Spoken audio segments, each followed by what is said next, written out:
Hello, c'est HR, votre chroniqueur. Alors aujourd'hui, je vais faire une synthèse générale sur la série Ahsoka, disponible sur Disney+. Alors oui, de manière hebdomadaire, j'ai fait un point vidéo sur chaque épisode. Mais là, nous allons aller beaucoup plus loin. Et surtout, on va réfléchir à ce qu'il peut se produire pour le personnage d'Ahsoka. Avant d'aller plus loin, n'oublie pas le petit pouce vers le haut, la petite cloche. Let's go! Ça faisait longtemps? Les choses ont changé. J'entends depuis peu des rumeurs concernant le retour de Thrawn en tant qu'héritier de l'Empire. Nous devons nous préparer au pire. Les Jedi sont tombés il y a longtemps. Il n'en reste qu'une poignée. L'heure est peut-être venue de tout recommencer.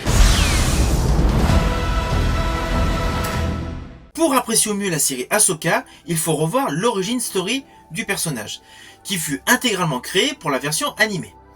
Alors récemment, il y a eu sur Disney+, la série Tale of Jedi, saison 1, notamment l'épisode 1 nous la présente avec ses parents dans sa jeunesse. On découvre qu'elle a un lien avec la Force, notamment elle communique avec les animaux. On peut situer cette chose à peu près quelques années avant l'épisode 1, la menace fantôme.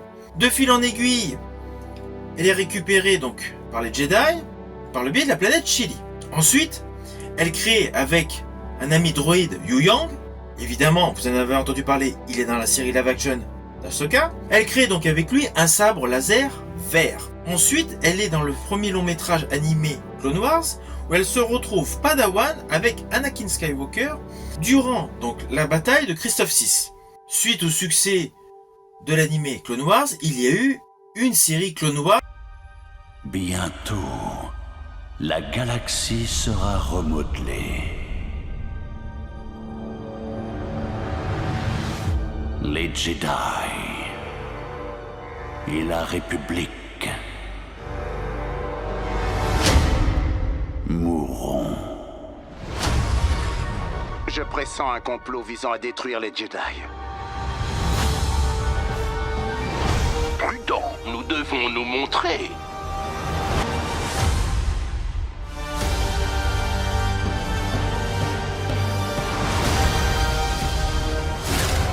Chacune de nos décisions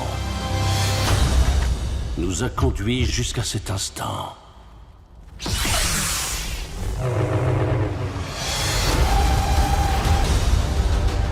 Au fil des différents épisodes et des différentes saisons, les personnages Anakin Skywalker et Ahsoka Tano ont été travaillés, développés, édulcorés. On nous présente certes un maître avec son padawan, mais au final, il y a une certaine amitié, il y a un vrai lien qui unit ces deux protagonistes. Et c'est là que ça devient compliqué en termes de scénario. Ahsoka Tano a été jugée pour avoir bombardé donc un temple Jedi. Voilà, de fil en aiguille, elle s'échappe, elle va sur Coruscant, là elle essaie de changer d'identité, il se dépasse moult aventures, et là elle est graciée, mais malgré tout, elle décide de ne pas rester avec les Jedi. Pour elle, de simples excuses, ce n'est pas suffisant, elle quitte l'ordre Jedi. Elle décide d'aller aider Bo-Katan pour la capture de Dark Maul, grand méchant de l'épisode 1. Les épisodes passent, et là, une fois que Dark Maul a été capturé donc, et se retrouve donc en prison, il y a le fameux Horde 66.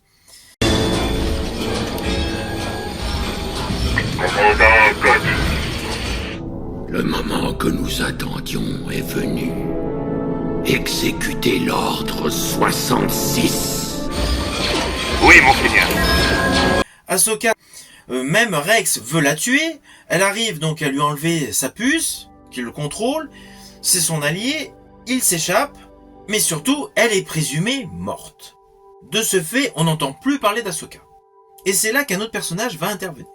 Quelques années après, une nouvelle série animée, Star Wars Rebels, on la redécouvre avec l'équipage du fameux Ghost, où là on retrouve l'autre Jedi en herbe, Ezra. Au fil des épisodes et pareil des saisons, ils font des missions. Ahsoka, qui recherche un temple Sith sur Malachor, se retrouve face à face avec Dark Vador. Grande confrontation. Le combat est très bien dessiné, on va pas se mentir, le graphisme est très beau, Et surtout, Ahsoka va mourir. On le réalise pleinement, elle va mourir. Et là, on a le personnage Ezra, qui est très important dans l'équipe du Ghost de Star Wars Rebels. Il traverse un royaume mystique de la Force pour la sauver. Alors pour tous les aficionados de Star Wars, on parle évidemment du monde entre les mondes. C'est comme ça que la partie Ahsoka s'est terminée pour la partie animée. Ensuite, en live action, avec Rosario Dawson, on apprend qu'Ahsoka a fait un voyage spirituel afin de réintégrer la chronologie Star Wars par le biais de la saison 2 de Mandalorian, où elle fait évidemment la rencontre de Jar Jar et Grogu. Néanmoins, sa volonté absolue est de trouver Ezra et évidemment l'amiral Thrawn, le potentiel grand méchant intéressant de la saga Star Wars. C'est le point de départ de la série Ahsoka. Voilà, maintenant on y est, on est au top, on peut parler d'Ahsoka. Alors on va pas se mentir, les 3 premiers épisodes d'Ahsoka restent assez classiques. C'est plus pour une présentation en live action de l'équipage du Ghost, nous montrer des décors somptueux, on retrouve les personnages que nous avions vus juste avant dans la série Andor. Voilà, c'est plus pour installer tous les protagonistes de l'histoire pour la série Ahsoka saison 1. Alors la série Ahsoka devient beaucoup plus intéressante à partir de l'épisode 4. On réalise que le Baylan Skoll, qui est un personnage qui va monter en puissance, on le ressent immédiatement, n'est pas forcément un Sith. D'ailleurs, pour tous les amoureux de la saga, on s'aperçoit que son laser n'est pas rouge, il est plutôt orange. Donc ça ne peut pas être un Sith, ça ne peut pas être un inquisiteur. Pour l'instant, c'est un mercenaire. Épisode 4 instaure des combats de Jedi. On retrouve vraiment l'ambiance Star Wars, du Star Wars qu'on aime. Et surtout, on a un beau cliffhanger en fin d'épisode avec le retour d'Anakin. L'épisode 5 se concentre justement sur Anakin Skywalker et Ahsoka Tano.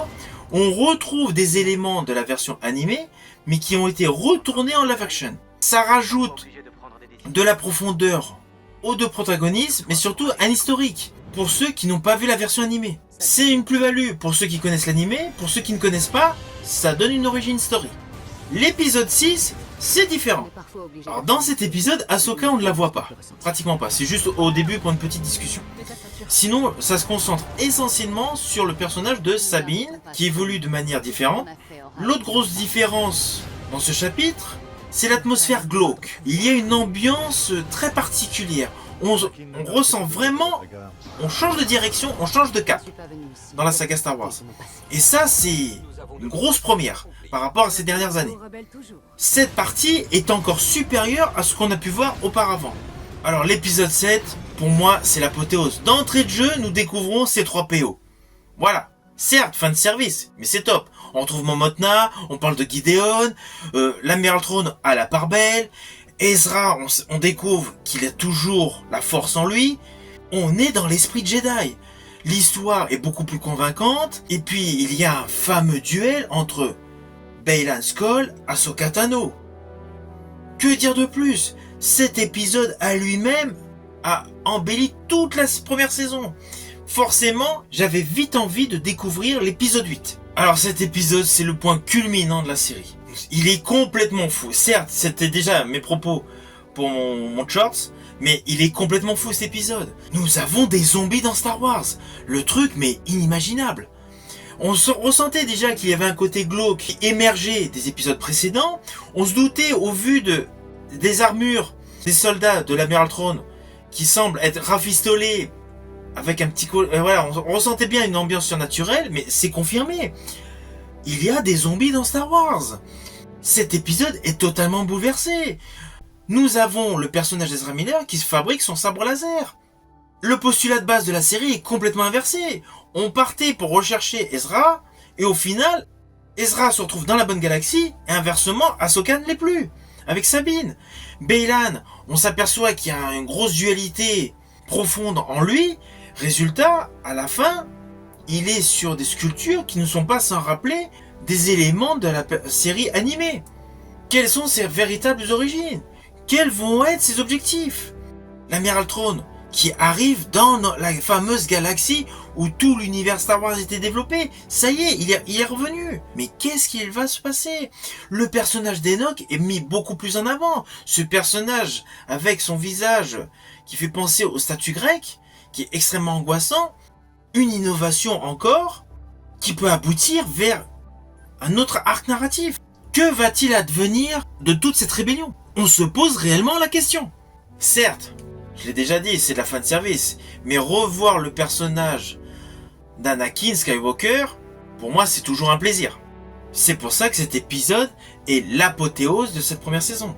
Alors, pour tout ce qui est des cadrages, de la qualité des effets visuels, des clins d'œil scénaristiques, il n'y a rien à dire. La série est montée en puissance, chaque chapitre c'était crescendo, et on ressent vraiment que Dave Filoni est un véritable amoureux de la saga Star Wars. Alors, pour l'avenir, il y a plusieurs pistes. Ça faisait longtemps? Les choses ont changé. J'entends depuis peu des rumeurs concernant le retour de Thrawn en tant qu'héritier de l'Empire. Alors, concernant l'amiral Thrawn, il va y avoir forcément une inversion. Alors, pourquoi une inversion? Avec Dark Vador, nous avions une grosse armée avec une petite rébellion. Là, à la suite de la série Ahsoka, l'amiral Thrawn n'a qu'une faible armée. Il est vrai qu'il a emmené plusieurs apparemment conteneurs, peut-être des cercueils. Possible. Mais il se retrouve avec une toute petite force. Dans la logique des choses, l'amiral Thrawn devra être mis en avant pour la suite. À la manière d'un leader d'une rébellion. Il devrait d'ailleurs rejoindre le Conseil de l'Ombre que l'on avait pu voir dans la série Mandalorian. Alors concernant les personnages d'Ahsoka et de Sabine, ils peuvent très bien faire durer le plaisir avec une saison 2 racontant leur évasion de cette galaxie après moult aventures. Surtout qu'il ne faut pas oublier que théoriquement, dans les tuyaux, il y a un grand film Star Wars pour le grand écran qui sera réalisé par Dave Filoni, donc il devrait sortir en 2026, regroupant tous les personnages des séries Mandalorian et Ahsoka. L'autre personnage qui est pour moi ultra important, c'est le personnage de Bella Skull. Il y a un vrai potentiel. Nous ne connaissons pas du tout son origin story. Il y a des pistes, mais ça reste assez vague. C'est indéniable que Bella Skull va retrouver sur son chemin Ahsoka Tano. C'est une évidence. Mais va-t-il rester côté méchant ou va-t-il passer côté gentil? Au fil des épisodes, on s'est aperçu qu'il n'était pas forcément en phase avec l'amiral Thrawn. Le déroulé de l'histoire peut avoir plusieurs arcs complètement différents. C'est encore un plus pour l'avenir de Star Wars. Surtout qu'au vu des derniers plans, on se demande quel est le rapport entre Bella Skull et les trois dieux de la Force vus dans la série animée. Mais concernant la suite, là où je suis vraiment excité, c'est que va-t-il advenir des Sœurs de la Nuit? Ce mélange de sorcellerie, de zombies avec l'univers Star Wars, ça me hype, on va pas se mentir. Déjà, le personnage de Ventress dans la série animée m'excitait. Voilà, j'étais comme ça, waouh. Mais là, avec en plus les effets visuels et le côté très angoissant des Sœurs de la Nuit, je m'interroge jusqu'où vont-ils aller sur le plan de la sorcellerie. De la sorcellerie qui aiderait le côté obscur, c'est une idée fameuse. Je pense que ça va être le point fort pour développer toute l'armée qui va entourer l'amiral Thrawn. Je pense que l'amiral Thrawn ne peut rien faire sans l'appui des Sœurs de la Nuit. Il n'aura pas assez de compétences et de force pour pouvoir aller jusqu'au bout de son projet. Alors au final, le début m'avait laissé un peu perplexe. C'est une série qui est montée en puissance au fur et à mesure des chapitres. Si vous ne l'avez pas vue, je vous invite à la découvrir bien évidemment sur Disney+. Les Jedi sont tombés il y a longtemps. Il n'en reste qu'une poignée. L'heure est peut-être venue de tout recommencer. C'est une série qui vaut vraiment le coup. Elle n'est pas faite que pour les fans de Star Wars. Si vous ne connaissez rien à l'univers Star Wars, vous prendrez du plaisir. Forcément, ceux qui connaissent Star Wars vont amplement l'adorer.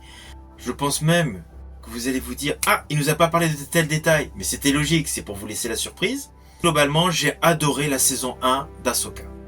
Alors en attendant le film de Dave Filoni de 2026, qui va regrouper tous ses protagonistes, je vous dis à bientôt pour une prochaine chronique.